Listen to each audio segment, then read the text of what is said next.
It's been almost 2 years since 2 local dams failed, causing thousands to evacuate and destroying dozens of homes.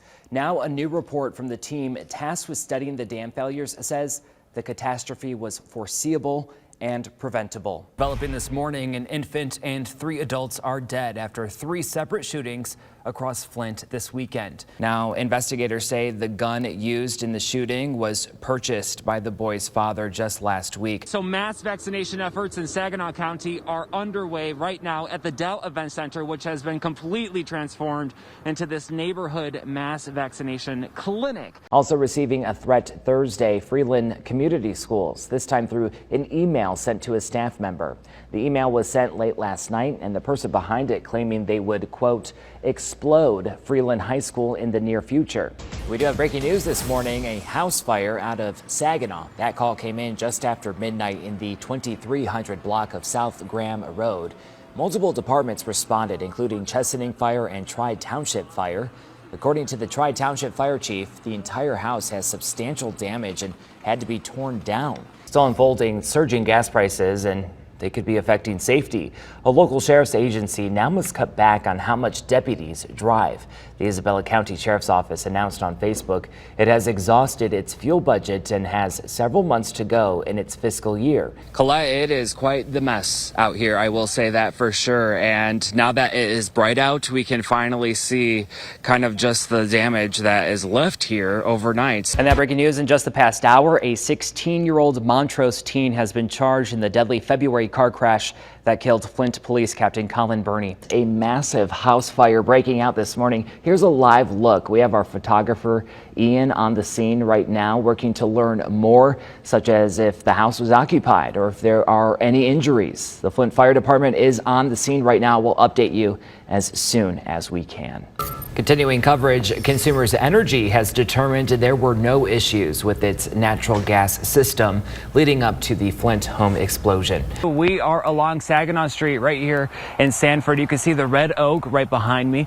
They're preparing to open around 8 this morning, but that is just one business that has come back. And developing this morning, Russian troops continue to advance on Ukraine's capital, despite the 2 nations agreeing to begin talks today. I am excited to eat a punchki. Okay, so we were just having this discussion. Is it punchki or punchki? And like, what's your take on this? I would say punchki. Okay, me too. I say punchki.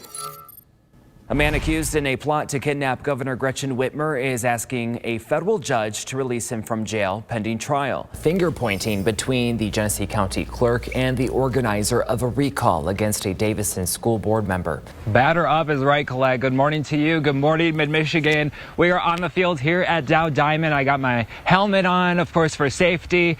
You can see the field behind me. It's tarped right now because it is a little bit drizzly, but that's not going to stop any of us from celebrating opening day. Am I right? So I wanted to show you some of these ice carvings because that's a big part of Snowfest as well. I have Jeff here with me, and Jeff, just tell us a little bit about the work that you've done here. Now, Mike, the homeowner here, tells me that in his lifetime he's experienced 3 separate tornadoes, but the storm that passed through here was something he never experienced before. When you come in, we have seen a lot of passengers wear their masks, so they have those safety measures in place as well. Of course, sanitizer around the entire building. And some more breaking news. We're learning more after the FBI conducted several searches this morning in Saginaw County. Authorities were in the 1600 block of Iowa Avenue in Bridgeport Township at around 6 a.m. We want to thank you, though, for joining us for the news at noon. I'm Blake Keller. Joining us now, we're in the First Warn 5 Weather Center. Meteorologist Matthew Mondro. You know, I was up in Sterling just a few hours ago, and I cannot tell you how dark, how much it rained, and thunder and lightning that we saw. Right, exactly. There was a lot of storm activity up in that area. Hey, Colette, good morning. Now, campus is basically a ghost town this morning after university officials canceled classes due to the ongoing public safety emergency. Again, it's Thursday, November 10th. Good morning, everyone. Thank you so much for waking up with us here on TV5. Wake Up, I'm Blake Keller.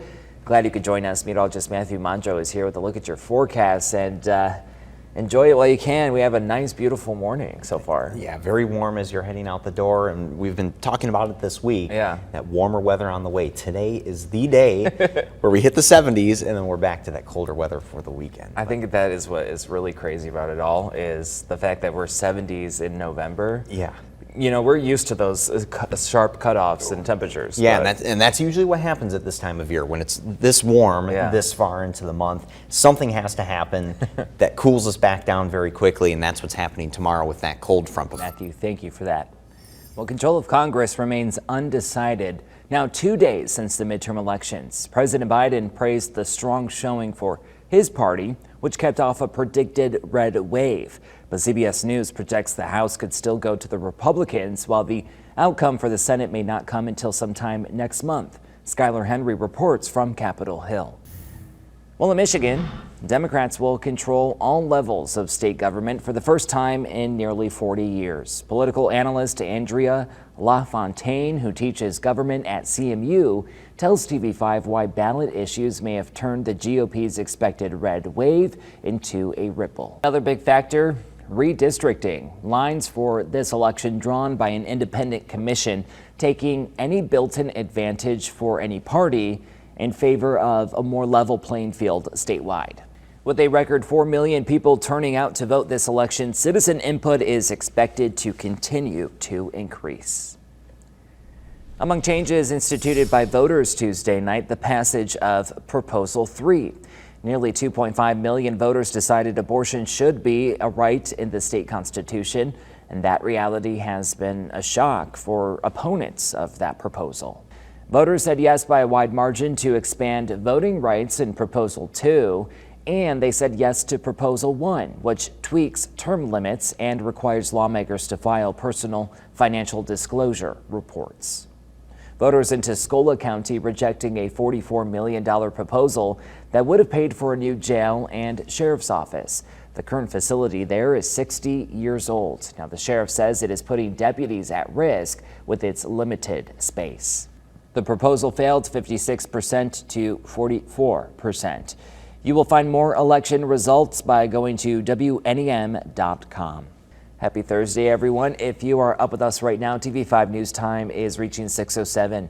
Well, coming up, No Shave November, why officers in Genesee County decided to grow out their beards for a good cause.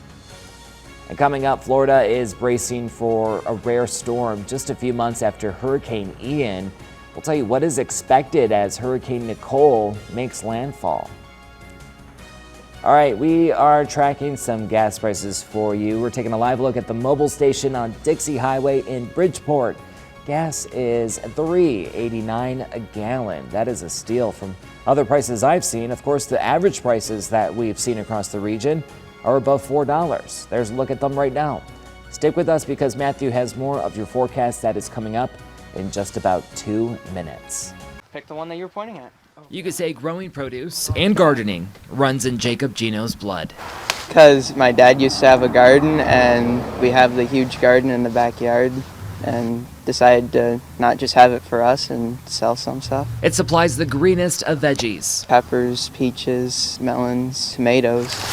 On top of harvesting, he also preps firewood. He started the firewood business and the produce on his own, does his own maple syrup. For 16-year-old Jacob, he's getting exercise while learning hard work and responsibility.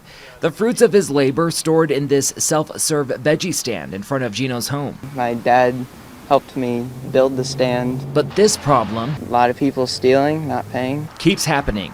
putting in like $1 and taking $20 worth of stuff. It's disheartening. And we put up signs that said this was a kid doing this. A handful of times in 2 weeks, produce and syrup stolen, a loss of about $50 to $70. So all my hard work was for nothing. And Jacob's parents hate to see him become so jaded. He's got a good heart, but it's just disheartening to him, and he's losing faith in people when this keeps happening to him. They've now set up surveillance to keep out an extra eye. We haven't got him on camera. And they hope people will stop stealing and be up front if they need some help. You know, he actually had a sign out and it said, if you're hungry, come to the door. I would provide them with stuff if they need it. I'm Blake Keller, WNEM TV5.